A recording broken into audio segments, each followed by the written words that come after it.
When I first meet people, I get a lot of comments like, wait, you compete in kettlebell sport and you teach Pilates and you do nutrition, wait, and you also are a working actress? And I just have to smile.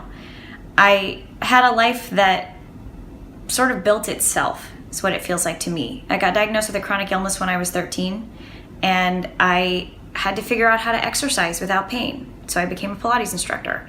I had to learn what I could eat and what nutrients were good for me. So I learned about supplementation and nutrition. And when I got better, I wanted to compete in a sport. And I found kettlebell sport and off I went.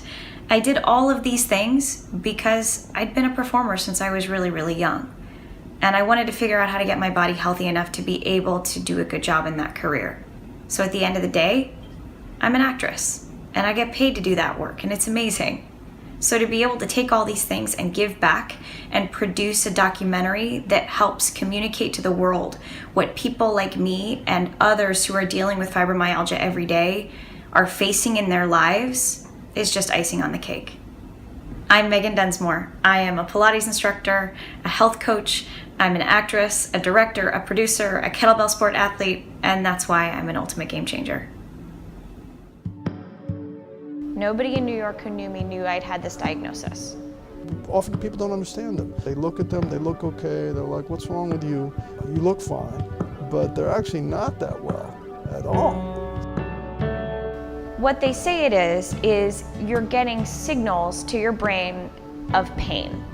Fibromyalgia is kind of a chronic pain and fatigue disorder, basically, which is often hard to explain and for which generally there's no blood test that reflects it.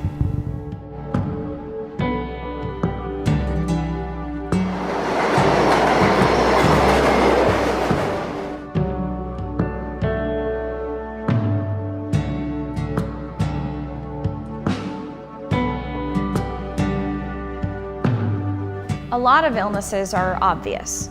If someone has something that you can see that's wrong with them, you know dealing with them what you're getting.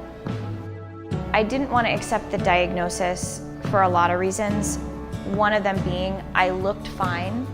You're telling me I can't be an athlete, you're telling me I can't be a dancer, you're telling me I can't pursue my acting career, you're telling me basically all the things that I love to do that make me me are gonna be impossible because of something that is wrong with me that you can't really prove on a blood test. I first made the choice that I was going to be healthy. I was going to feel great and I was gonna solve it. And I didn't know what that was gonna look like.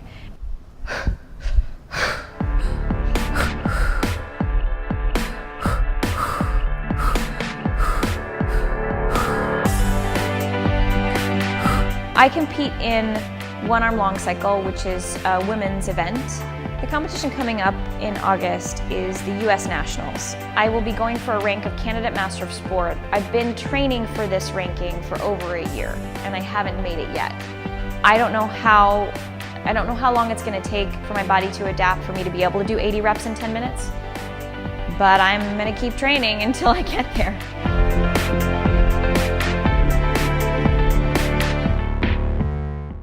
I don't think it's a coincidence that my kettlebell coach lives in Siberia and I sent him videos and he's not in the gym with me, and my strength coach lives in DC and I don't talk to him really either.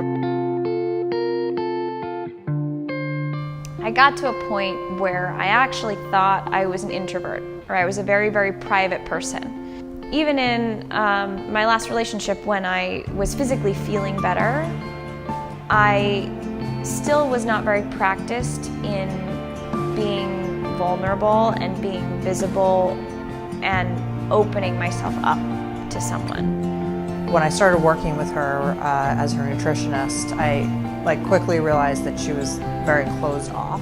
The more I've learned about it and the more I've met other people who suffer with it as well, it really is a deeply emotional condition. I know what it feels like to be in the world and have these nebulous symptoms that maybe people can't see or experience with them. I took this diagnosis and figured out a way to make it work for me. Figured out a way to have the lifestyle that I wanted to have in the face of it.